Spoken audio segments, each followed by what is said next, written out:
Israel ফিলিস্তিনের দ্বন্দ্বের বিষয়টি আমাদের সবার কাছে খুবই পরিচিত। দ্বিতীয় বিশ্বযুদ্ধের পর থেকেই আমরা দেখে আসছি ফিলিস্তিনি জনগোষ্ঠী তারা তাদের ভূমি পুনঃ দখলের জন্য এই সংগ্রাম করে আসছে। এই দ্বন্দ্ব সংঘাত এখন শুধু দুটি দেশের মধ্যেই নয় বরং সারা বিশ্বে ছড়িয়ে পড়েছে। হামাস নেতৃত্বাধীন ফিলিস্তিন জনগোষ্ঠীগুলো ৭ অক্টোবর ইসরায়েলের ভূমিতে আকস্মিক যে আক্রমণ করেছিল তার নাম দেয়া হয়েছিল আল-আকসা প্লাবন। এর জবাবে ইসরায়েল ঘোষণা করে যে তারা অপারেশন সোর্ড নামে একটি পাল্টা আক্রমণ চালাবে। ৭ অক্টোবরে ফিলিস্তিনি আক্রমণের সূচনা ১৯৭৩ সালের আরব ইসরায়েল যুদ্ধের ৫০তম বার্ষিকী কেন্দ্র করে করা হয়েছিল। মূলত ৭ অক্টোবরের হামলার ব্যাপারটি কোনো মিডিয়া এমনকি ইসরায়েলের শক্তিশালী গোয়েন্দা সংস্থা মুসাদ জানতে পারেনি।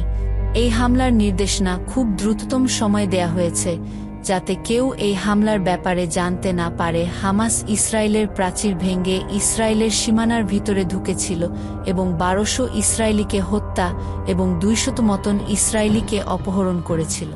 একটু পিছনে ফ্রেশ ব্যাক করলে দেখতে পাব অটোম্যান সাম্রাজ্যের সময়ে সকল ধর্মের মানুষের মধ্যে শান্তি বজায় ছিল এবং পরবর্তীতে এ সকল এলাকার মানুষ কৃষি এবং গরুছাগল পালন করে অনেক সমৃদ্ধি লাভ করেছিল এবং তখন জাতিগত সমস্যা কখনো প্রকট আকার ধারণ করতে পারেনি। কিন্তু অস্ট্রো-হাঙ্গারি সাংবাদিক ইহুদি বংশোদ্ভূত লেখালেখি শুরু করেন যে ইহুদিদের একটি নির্দিষ্ট দেশ হওয়া প্রয়োজন। এরপর থেকে পৃথিবীর সকল ইহুদিরা একটি দেশে এক হয়ে বসবাসের চিন্তা শুরু করে। ওই সময় পৃথিবীর সকল জায়গায় ইহুদিদের সাথে খারাপ আচরণ করা হতো। দ্বিতীয় বিশ্বযুদ্ধের সময় হিটলার কয়েক লাখ ইহুদি হত্যা করেছিল। ব্রিটিশরা যখন এ অঞ্চলে ছেড়ে চলে যায় তখন এর নাম ছিল ব্রিটিশ প্যালেস্টাইন।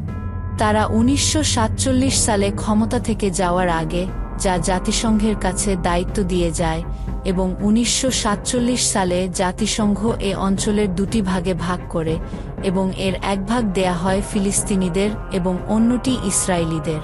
যেহেতু জেরুজালেম ফিলিস্তিনি এবং ইসরায়েলিদের পবিত্র জায়গা সেহেতু এটিকে দুটি দেশের মানুষদের জন্যই কমন করে দেয়া হয়। কিন্তু তখন জাতিসংঘ চালাকি করে বেশিরভাগ জায়গা ইসরায়েলিদের দিয়ে দেয় এবং বাকি ২০ ভাগ দেওয়া হয় ফিলিস্তিনিদের। ফিলিস্তিনিরা এটি মেনে নিতে পারেনি এবং তারা তাদের অধিকার প্রতিষ্ঠার জন্য ১৯৪৭ সালে হামাস নামে একটি রাজনৈতিক দল ঘোষণা করে এবং এর প্রতিষ্ঠাতা ছিল শেখ আহমেদ ইয়াসিন। হামাস গঠনের পর থেকেই আন্দোলন কঠিন থেকে কঠিন হতে থাকে। তখন ফিলিস্তিনি এবং ইসরায়েলিদের মধ্যে তুমুল সংঘর্ষ শুরু হতে থাকে। ইসরায়েলিরা জেরুজালেমের কমন জায়গায় ফিলিস্তিনিদের ঢুকতে দেয় না এবং ফিলিস্তিনে যে পবিত্র মসজিদ আল আকসায় সেখানে তারা নামাজে ও বাধা প্রদান করে নামাজিদের অত্যাচার করতে শুরু করে। অত্যাচার চরম আকার ধারণ করতে থাকে। ৭ অক্টোবরে হামাসের ওই আক্রমণের পর থেকে পরে আন্তর্জাতিক হিসেব মোতাবেক এ পর্যন্ত ফিলিস্তিনে ৩৫,০০০-এর মতো মানুষের মৃত্যু হয়েছে এবং ৭০,০০০-এর অধিক আহত হয়েছে। তবে ইতিমধ্যে অনেক গণকবরের সন্ধান মিলেছে। গাজার বিভিন্ন জায়গাতে গাজার প্রত্যেকটি অলিগলিতে ধ্বংসস্তূপ। গাজা একটি মৃত্যুপুরীতে পরিণত হয়েছে। সেখানে হাসপাতালগুলোকে ধ্বংস করে দেয়া হয়েছে। খাবার, বিদ্যুৎ, গ্যাস কোনো কিছুই নেই সেখানে। ফিলিস্তিন এবং ইসরায়েলদের মধ্যকার এই সমস্যার শেষ কোথায়? মহান রাব্বুল আলামিনের কাছে এ অঞ্চলে শান্তির বার্তা বয়ে আনার জন্য প্রার্থনা করা ছাড়া আর কোনো উপায় দেখছি না।